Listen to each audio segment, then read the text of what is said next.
The rain pounded against the windows like an angry drummer as Jack Sullivan stared at the woman standing on his doorstep. Soaked to the bone, mascara running down her cheeks, was Victoria Hayes, his boss, the untouchable CEO of Hayes Innovations, and the woman he'd secretly been in love with for the past 2 years. What she would reveal in the next 5 minutes would change not just their professional relationship, but the course of both their lives forever. "I shouldn't be here," Victoria whispered, her voice barely audible above the storm. Her normally perfect appearance was disheveled, vulnerable in a way Jack had never seen before. "But I didn't know where else to go." Jack glanced over his shoulder at the hallway leading to his daughter's bedroom, then back at Victoria. He had responsibilities, boundaries that shouldn't be crossed. Yet something in her eyes, a mixture of desperation and determination, made it impossible to turn her away. "Come in," he said, stepping aside.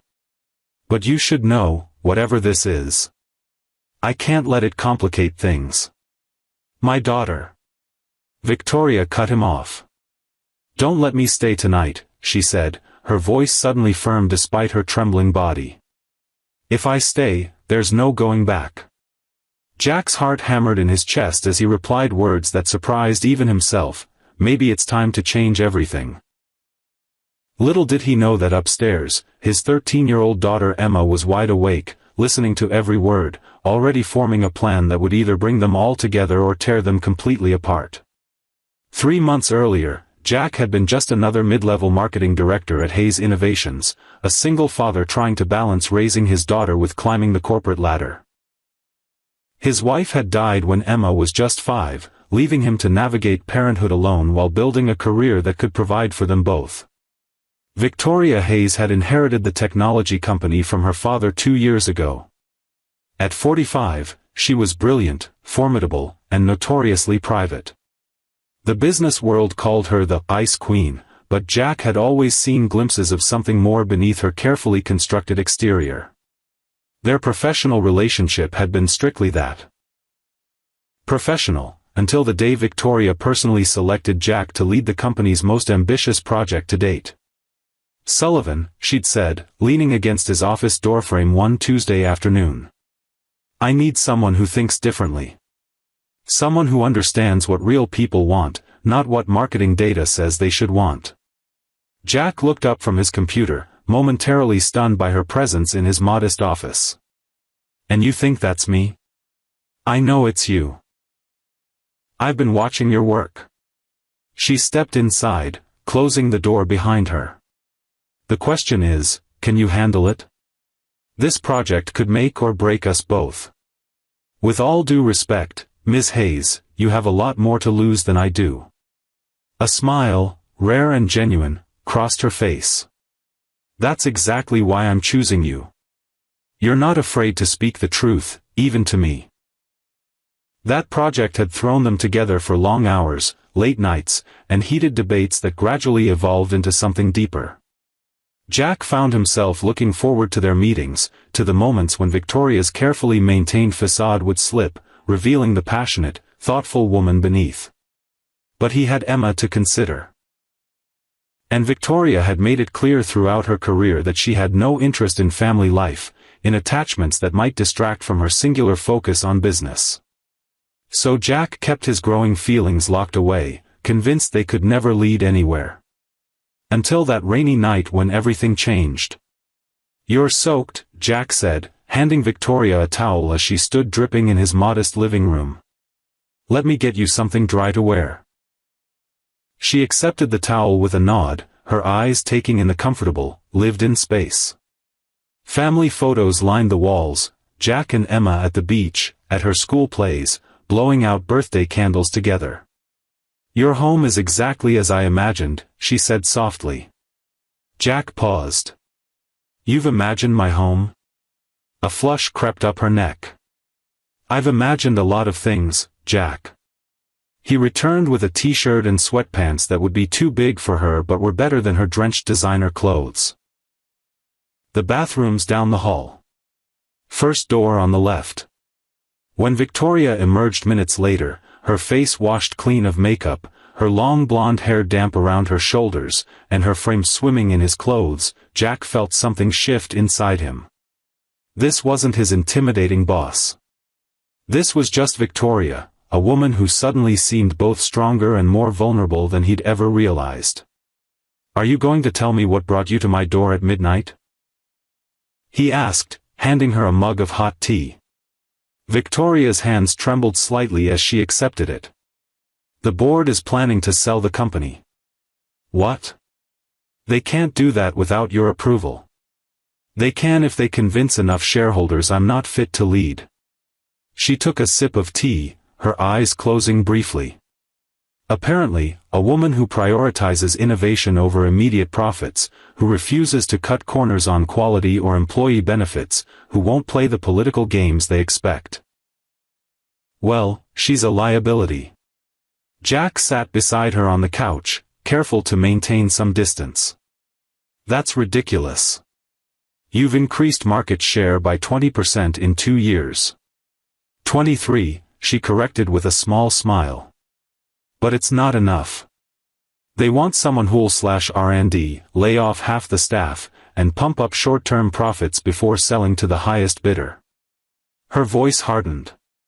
"Everything my father built, everything I've fought to protect, gone." "So fight back," Jack said simply. Victoria laughed, a hollow sound. "With what? I've been so focused on the company that I have no personal life, no allies outside of work. The board knows this. They've been watching me for weaknesses, and apparently, my dedication is the biggest one. I don't understand." She turned to face him fully. "They're painting me as unstable. A lonely, bitter woman who's substituted business for family, who can't possibly understand what consumers, what families really need." The unfairness of it made Jack's blood boil. "That's the most sexist thing I've ever heard. Welcome to the corporate world, Jack." Victoria set down her mug. "The meeting is Monday. I have the weekend to either find a way to convince them I'm not the cold, disconnected person they think I am, or to accept that everything I've worked for is over." Jack studied her face, seeing the exhaustion etched in lines around her eyes. "But why come here? To me?" Victoria's gaze dropped to her hands. "Because you're the only person who's ever seen me as more than my position. The only one who argues with me, challenges me, respects me enough to tell me the truth." She looked up, her eyes suddenly fierce. "And because I've spent the past year trying not to think about what it would be like to be more than your boss." The admission hung between them, electric and dangerous. "Victoria," Jack began, his voice rough. "I know," she interrupted. "I know it's inappropriate. I know you have Emma to consider. I know 1,000 reasons why this is a terrible idea." She stood abruptly. "That's why I said you shouldn't let me stay. I should go." Jack caught her wrist as she moved to leave. "Wait." Upstairs, Emma Sullivan pressed her ear against her bedroom door, heart racing as she listened to the conversation below. At 13, she was perceptive enough to recognize the tension in her father's voice, to understand that something important was happening. She'd seen how he looked when he talked about work lately, how his eyes lit up in a way they hadn't since before her mother died. Emma had been too young to really remember her mother, but she'd grown up with the weight of her absence. She'd watched her father turn down dates, focus entirely on raising her and building his career. She'd felt guilty, wondering if he was sacrificing his own happiness for her sake. And now, hearing the emotion in these adult voices downstairs, Emma made a decision. Whatever was happening, she wouldn't be the reason her father held back from something that might make him happy. "I can't offer you a quick fix for the board," Jack said, still holding Victoria's wrist. "But I can offer you honesty. A place where you don't have to be the CEO for a few hours." Victoria's expression softened. "That might be exactly what I need right now." They talked for hours, moving from the company's problems to their own lives.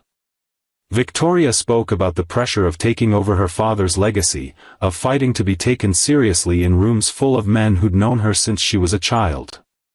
Jack shared stories of raising Emma alone, of the terror and joy of being solely responsible for another person's well-being. "She sounds remarkable," Victoria said when Jack described Emma's recent science project, a working model of sustainable urban housing that had won first prize. "She is," Jack agreed, his face lighting up with pride. "Smart, stubborn, and way too perceptive for my comfort sometimes." Like her father, Victoria said with a smile that made Jack's heart skip. "I'm just trying not to mess her up too badly." Victoria's expression grew serious. "From what you've told me, you're doing an amazing job. She's lucky to have you." "I'm the lucky one," Jack said quietly. "She gave me purpose when I thought I'd lost everything." Victoria hesitated, then asked the question she'd been avoiding. "Do you think you'll ever? I mean, have you dated since your wife passed?" Jack leaned back against the couch. "A few attempts. Nothing serious. It's complicated, finding someone who understands that Emma will always come first, who's willing to take on a ready-made family. And who Emma approves of," Victoria added. Jack laughed. "God, yes. She's got opinions about everything. Smart girl." Their eyes met, and the air between them seemed to thicken. "Victoria," Jack said, his voice low. "Why did you really come here tonight?" She took a deep breath. "Because when I thought about losing everything I've worked for, the thing that scared me most wasn't losing the company.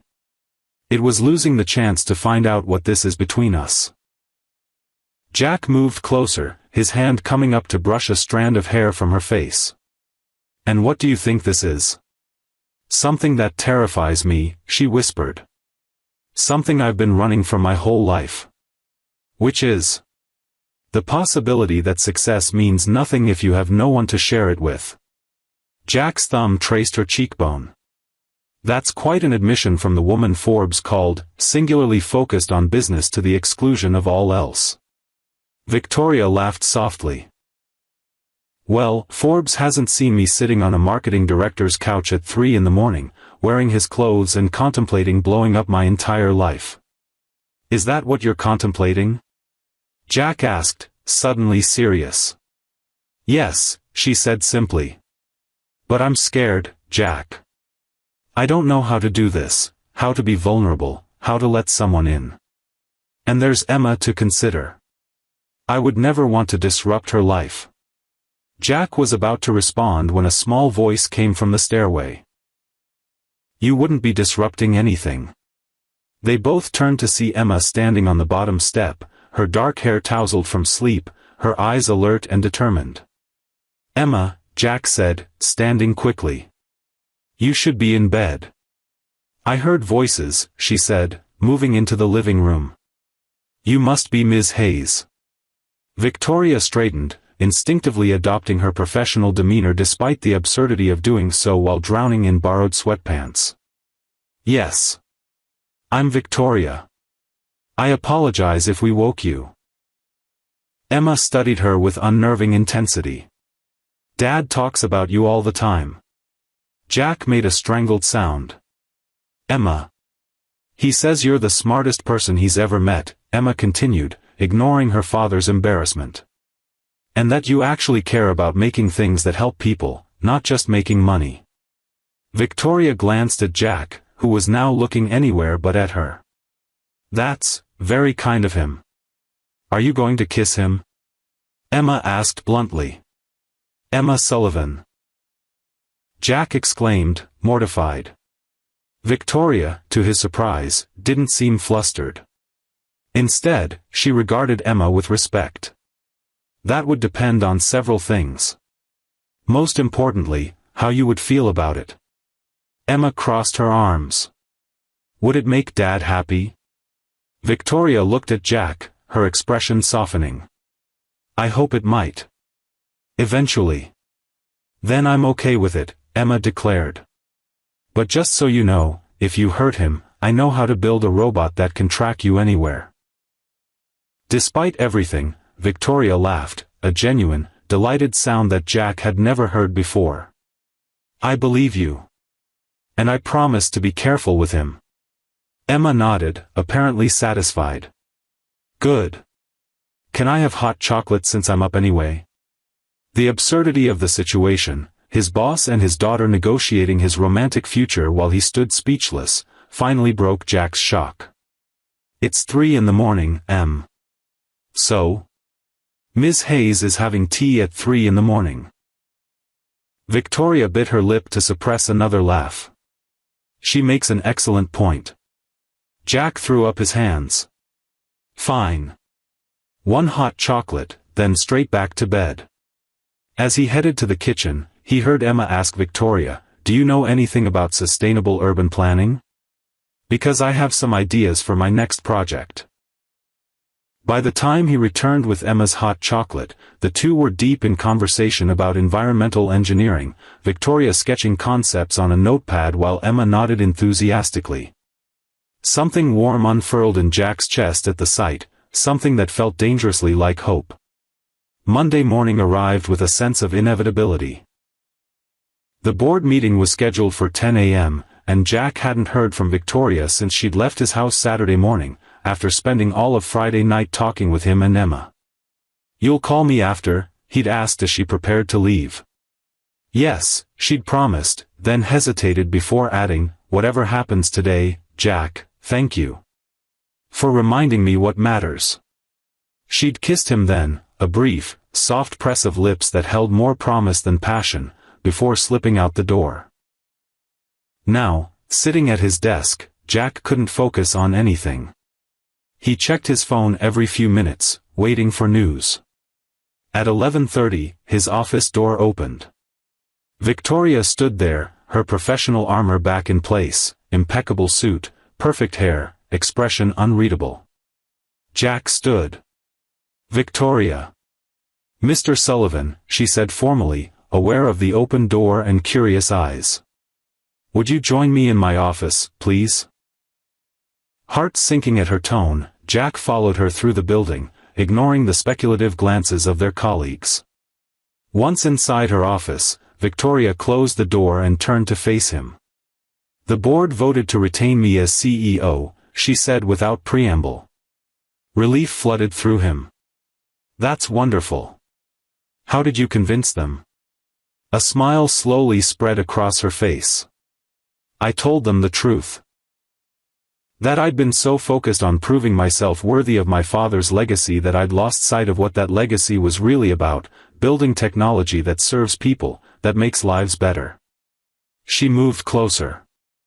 "I told them that I'd recently been reminded of what really matters, connection, family, purpose beyond profit. And that this perspective makes me a stronger leader, not a weaker one." "And they bought it?" Victoria laughed. "Not at first. But then I presented a new vision for the company, one that emphasizes sustainable growth, community investment, and products designed with real families in mind." Her eyes sparkled. "I may have borrowed some ideas from a certain 13-year-old urban planning expert." Jack shook his head in amazement. "Emma will be thrilled." "There's more," Victoria said, her expression growing serious. "I also told them that I'm reclaiming my personal life. That I refuse to be the lonely workaholic they've tried to paint me as." How did they take that? With skepticism. Until I informed them that I'm dating a single father who keeps me grounded and reminds me daily of why our work matters. Jack's eyebrows shot up. "You told the board we're dating? Is that presumptuous?" Victoria asked, suddenly uncertain. "I know we haven't actually discussed." Jack cut her off by pulling her into his arms and kissing her properly. Deeply and thoroughly, until they were both breathless. "Not presumptuous," he murmured against her lips. "Just accurate." Victoria smiled against his mouth. "Good. Because I also told them I'd be leaving early today. I have a dinner date with my boyfriend and his daughter." "Do you now?" Apparently, I promised to help with a science project. Something about revolutionizing urban housing models. Jack laughed, feeling lighter than he had in years. You know this won't be easy, right? Dating your employee, taking on a teenager. Victoria's eyes were serious but determined. The best things rarely are. But I'm tired of easy, Jack. I want real. As they left the office together that evening, heading to pick up Emma from school, Jack realized that sometimes the most unexpected knocks at midnight could lead to the most profound changes in life. 6 months later, Victoria stood in Jack's kitchen, their kitchen now, really, though they hadn't made it official yet, watching as Emma explained her latest science project to Jack's parents who were visiting for the weekend. The solar panels connect to this battery system, Emma was saying, pointing to her model. And then the excess energy can be distributed throughout the community grid. Jack's mother nodded appreciatively while his father asked technical questions that Emma answered with growing confidence. Victoria felt Jack's arms slip around her waist from behind. "Penny for your thoughts," he murmured against her ear. "Just thinking about that night," she said softly. "When I showed up at your door, soaking wet and terrified. Best midnight visitor I ever had," he teased. Victoria turned in his arms. "I was so scared of changing everything. Of letting someone see the real me. And now?" She glanced over at Emma, who caught her eye and smiled warmly before returning to her explanation. "Now I can't imagine going back to that lonely life. The board was right about one thing, I didn't understand what families really needed. Because I didn't understand what I needed." "And what's that?" Jack asked, tucking a strand of hair behind her ear. "This," she said simply. "Connection. Purpose beyond work. Someone who sees me at my worst and doesn't run away." Jack's expression grew serious. "I have something to ask you." Victoria's heart skipped. "Yes?" "Emma and I have been talking," he began, taking her hands in his. "And we both agree that this arrangement, you staying over most nights, keeping your condo downtown, it's not working anymore." Victoria felt a moment of panic. "It's not?" "No," Jack said firmly. "We want you here permanently. All your things, all your quirks, all your late-night inspiration sessions that wake us up at 3 a.m. Relief flooded through her. "Are you asking me to move in?" "Eventually," he said with a mysterious smile.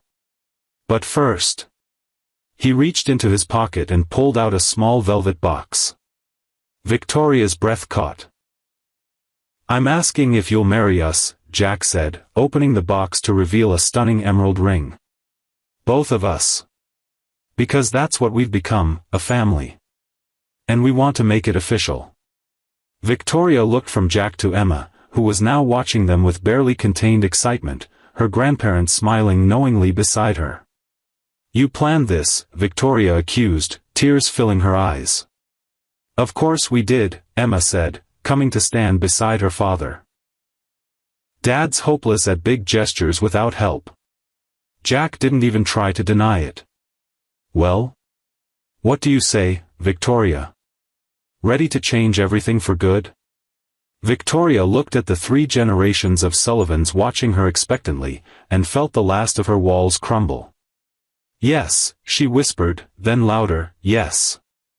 As Jack slipped the ring onto her finger and Emma threw her arms around them both, Victoria realized that sometimes the things we fear most, vulnerability, dependence, love, are exactly what we need to become our strongest selves. 1 year later, Victoria stood at a podium accepting the Innovator of the Year award, her husband and stepdaughter beaming from the front row. "People often ask me the secret to Hayes Innovation's remarkable turnaround," she said into the microphone. "They want to know how we increased market share by 40% while also becoming an industry leader in sustainable practices and employee satisfaction." She looked directly at Jack and Emma. "The answer is simple, though it took me 45 years to discover it. True innovation doesn't come from isolation or single-minded focus. It comes from connection, from understanding that technology is meant to serve humanity, not replace it. Victoria touched the emerald ring on her finger. A wise 13-year-old once told me that the best inventions are the ones that bring people together. She was right. And I'm grateful every day that I had the courage to knock on a door at midnight and ask for help, and that the man who answered had the wisdom to tell me it was time to change everything. The applause was thunderous as she stepped down from the stage and into the arms of her family. Later that night, as they walked along the beach near their home, Jack squeezed her hand. Happy? Victoria looked at Emma running ahead of them, testing a wind-powered light she'd designed for coastal communities. More than I ever thought possible. You know, Jack said thoughtfully, that night when you showed up at my door, I almost didn't answer. I was afraid of what might happen if I let you in. What changed your mind? Jack smiled. I realized that some risks are worth taking. That sometimes the scariest choices lead to the greatest joy. Victoria stopped walking and turned to face him. I love you, Jack Sullivan. You and Emma, you saved me from a half-life I didn't even realize I was living. We saved each other, he corrected, pulling her close. And we're just getting started. As the sun set over the ocean, Victoria thought about all the paths that had led her to this moment. The years of striving, the loneliness she'd never acknowledged, the courage it had taken to show up vulnerable and afraid on Jack's doorstep that rainy night. Some might call it weakness, that moment of desperation. But Victoria knew better now. True strength wasn't found in isolation or self-sufficiency. It was found in the courage to reach out, to connect, to love and be loved in return. And as Jack kissed her under the darkening sky, with Emma's laughter carrying on the wind, Victoria knew with absolute certainty that she had finally found the success that mattered most. If you enjoyed this story of courage, vulnerability, and finding love when you least expect it, please like this video and subscribe to our channel for more heartwarming content that reminds us all of what truly matters in life. We'd love to know where you're watching from. Drop a comment below telling us which country you're enjoying this story from, and what resonated most with you about Jack and Victoria's journey. Remember, sometimes the most beautiful beginnings start with the courage to knock on a door at midnight, and the wisdom to open it when opportunity knocks on yours.